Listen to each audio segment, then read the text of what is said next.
വീടുകൾ ആവശ്യത്തിനുമപ്പുറം അലങ്കാരമായി മാറുന്ന വർത്തമാനകാലത്ത് മുറ്റത്ത് പുൽച്ചെടികൾ മുളക്കാതിരിക്കാൻ വേണ്ടി പാകുന്ന ഇന്റർലോക്കിന് മാത്രം ലക്ഷങ്ങൾ വാരിയെറിയുന്ന മനുഷ്യർ ജീവിക്കുന്ന ലോകത്ത് കുഞ്ഞുമക്കളെ മഴത്തുള്ളികളിൽ നിന്ന് രക്ഷിക്കാൻ ഒരു പ്ലാസ്റ്റിക് ഷീറ്റ് പോലും വാങ്ങാൻ കാശില്ലാതെ ജീവിതത്തിന് മുന്നിൽ പകച്ചുപോകുന്ന ഒരുപാട് പാവങ്ങൾ ഇപ്പോഴും ഈ ഭൂമിയിൽ ജീവിക്കുന്നുണ്ട്. ജീവിതത്തിന്റെ പുതിയ സുഖം തേടി ഓടുന്ന മനുഷ്യ, ഒരു നിമിഷം നിങ്ങളുടെ കാഴ്ചയെ ഒരു ദയനീയ ചിത്രത്തിലേക്ക് കൂട്ടിക്കൊണ്ടു പോവുകയാണ് ഞങ്ങൾ. കാസർഗോഡ് ജില്ലയിലെ ബോവിക്കാനം മല്ലം എന്ന ദിക്കിൽ 3 പിഞ്ചുമക്കളടക്കം ജീവിക്കുന്ന ഒരു കൂര നിങ്ങൾ കാണണം. വീടെന്ന് പോലും വിളിക്കാനാവാതെ വിറകുപുരകൾ പോലും തോറ്റുപോകുന്ന ചെറിയൊരു ഓലഷെട്ടിൽ ഒരു യുവതിയും 3 കുഞ്ഞുമക്കളും ജീവിക്കുകയാണ്. ഇനി എനിക്ക് കഥകൾ പറഞ്ഞു തരാനാവില്ല.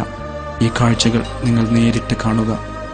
ഒരു ഭ്രാന്തൻ കാറ്റ് ആഞ്ഞടിച്ചാൽ ഈ കൂര അരികിലൂടെ ഒഴുകുന്ന മല്ലം ചാലിൽ വീണ് ഒഴുകിപ്പോകും. നമ്മളുടെ കുട്ടികളൊക്കെ സുഖമുള്ള മെത്തയിൽ 1-ാം തരം ബെഡ്ഷീറ്റ് വിരിച്ച് കിടന്നുറങ്ങുമ്പോൾ ഈ മക്കൾ കിടന്നുറങ്ങുന്ന കാഴ്ച കാണുക. ആകെയുള്ള ഈ കട്ടിലാണ് സുഖമില്ലാത്ത ഭർത്താവടക്കമുള്ള 5 പേർ കിടന്നുറങ്ങുന്നത്. ഈ ചെളിയിൽ മുസല്ല വിരിച്ചു വേണം അവർക്ക് നമസ്കരിക്കാൻ. മേൽക്കൂരയ്ക്ക് വെച്ച് കെട്ടിയ തൂണുകൾ പലതും ചിതലരിച്ചു നിൽക്കുന്നു. ചുമരായി നിർത്തിയ ഓലകൾ സുരക്ഷിതത്വം നൽകുമെന്നാണ് അവരുടെ പ്രതീക്ഷകൾ. പക്ഷേ പലപ്പോഴും ഓലകൾക്കിടയിലൂടെ പാമ്പുകൾ കടന്നുവരുന്നു.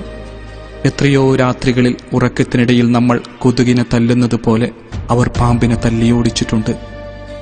നമ്മുടെ കുട്ടികൾ പ്രത്യേക മുറിയിൽ കമ്പ്യൂട്ടറിനും നല്ല ടേബിളിനും അരികിലിരുന്ന് പഠിക്കുമ്പോൾ ഈ കുഞ്ഞുങ്ങൾ മണ്ണെണ്ണ വിളക്കിന്റെ വെളിച്ചത്തിൽ സങ്കടത്തോടെ പാഠഭാഗങ്ങൾ വായിക്കും.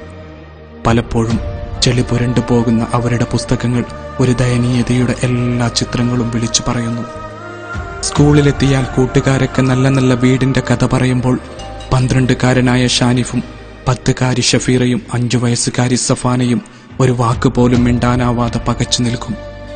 കൂട്ടുകാരാ, ആ കുഞ്ഞുങ്ങൾ ഉമ്മ വേവിച്ചു കൊടുത്ത കഞ്ഞിവെള്ളം പോലും ഇരുന്നു കുടിക്കാനിടമില്ലാതെ പാടുപെടുകയാണ്. റോഡ് പോയിട്ട് നല്ലൊരു വഴി പോലുമില്ലാത്തവർക്ക് ഒരു പനിയോ മറ്റു അസുഖമോ വന്നാൽ അയൽക്കാര് ചുമന്നു വേണം വാഹനത്തിനരികിലേക്ക് കൊണ്ടുപോകാൻ. ടോയ്ലറ്റ് സംവിധാനവും വൈദ്യുതി വെളിച്ചവും അവരുടെ സ്വപ്നത്തിൽ പോലുമില്ല. അല്ലെങ്കിലും തലചായ്ക്കാൻ ഒരിടമില്ലാത്ത അവർക്ക് വൈദ്യുതിയും ടോയ്ലറ്റും ചിന്തിക്കാൻ പറ്റുന്നതിലും അപ്പുറത്തുള്ള ആഡംബരമാണല്ലോ. പ്രിയപ്പെട്ട കൂട്ടുകാരാ, ഈ കാലത്തും ഇങ്ങനെയും മനുഷ്യർ ജീവിക്കുന്നുണ്ടോ എന്ന് ചോദിക്കരുത്. ഈ ദയനീയത അതിന്റെ തീവ്രതയോടെ പറഞ്ഞു മുഴിപ്പിക്കാൻ ഞങ്ങൾക്കാവുന്നില്ല. സത്യം.